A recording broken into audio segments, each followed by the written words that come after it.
this video really in part because brother Hamza, Zor says, recommended I post more videos on my YouTube page channel. And he said, don't worry about like perfection and about getting things right all the time. Just do recordings in random places. And so here I am at home and doing this recording in such a random place.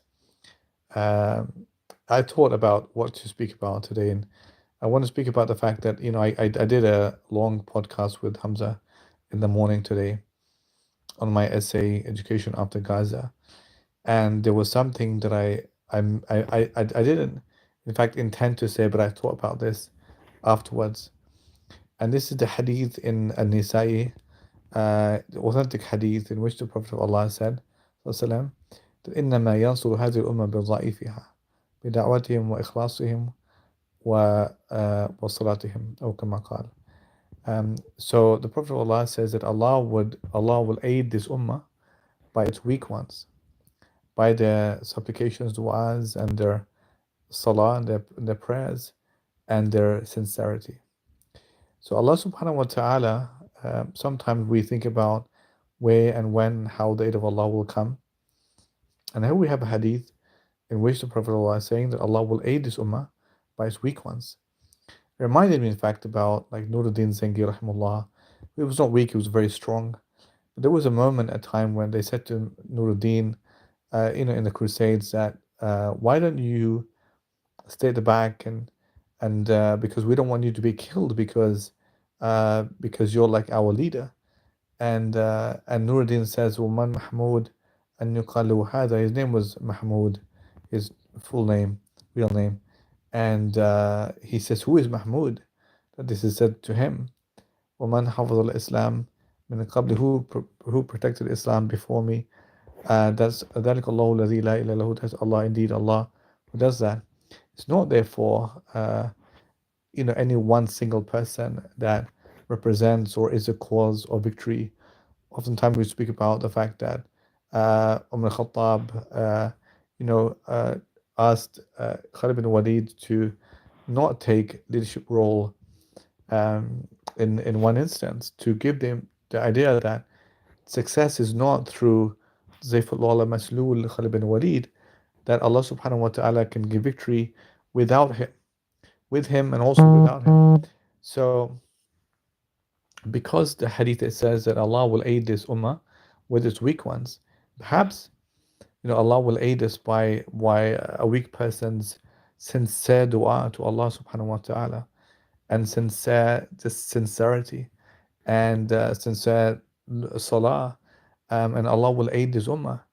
So we should never undermine the importance of a person's ikhlas, sincerity, a person's dua, and a person's ikhlas, sincerity, du'as, and his salah. These are asbab, our means by which Allah subhanahu wa ta'ala will aid this ummah.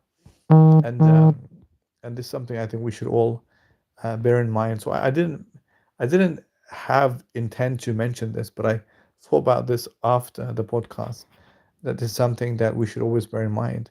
It's not always about the tangible things that we think are going to be the causes of victory, or although all tangible things are asbab, again, means, and it's important therefore to take them all in mind, because that's what Allah wants us to do. It's not always about, it's about the hadith about when the man, he came and he didn't tie his camel, and the Prophet of Allah says to him, tie your camel and then trust in him, because the man said, I trust in Allah, and the Prophet says, tie your camel and then trust in Allah, meaning take care of all of the precautions, preventatives, the means, and then place your full trust in Allah subhanahu wa ta'ala. And but you don't know where Allah's help will come from effectively. Is it because this or because of that? And just bear in mind therefore that it could be because of something that we weren't expecting. And it reminds me, in fact, of the hadith, when the Prophet says to Bilal, I heard your footsteps, إني سمعت خفقا عليك. I heard your footsteps out of me in Jannah, بين يدين في الجنة. And then he says to Bilal, what have you been doing all along? And Bilal says, and if you think about it, because we might think, a person might think that Bilal would say, I call the adhan. That's a good thing. I suffered for Islam. That's a big thing because he was saying ahadun ahad and put boulders on his chest and whipping his back. But Bilal didn't say that. He says that, I make wudu and I pray 2 rakats and I keep doing this until Allah's divine decree takes me somewhere else. And it was because of something else that Allah afforded Bilal such a status and such privilege and such reward in the life to come. So therefore, never underestimate or undermine the small things you do. When you do them, always try and do them with sincerity and ikhlas, and Allah subhanahu wa ta'ala can aid us, with a person's sincerity, as the Prophet of Allah said in the hadith, in the Sunnah of An-Nisa'i. So may Allah bless you. And this is my first random video I'm doing. I'll do more of these, in fact, just random places, and not aiming for perfection and getting things right all the time, but just it's better to get a message out there. And may Allah bless all of you. Jazakumullah khairan. Wassalamu alaikum wa rahmatullahi wa barakatuh.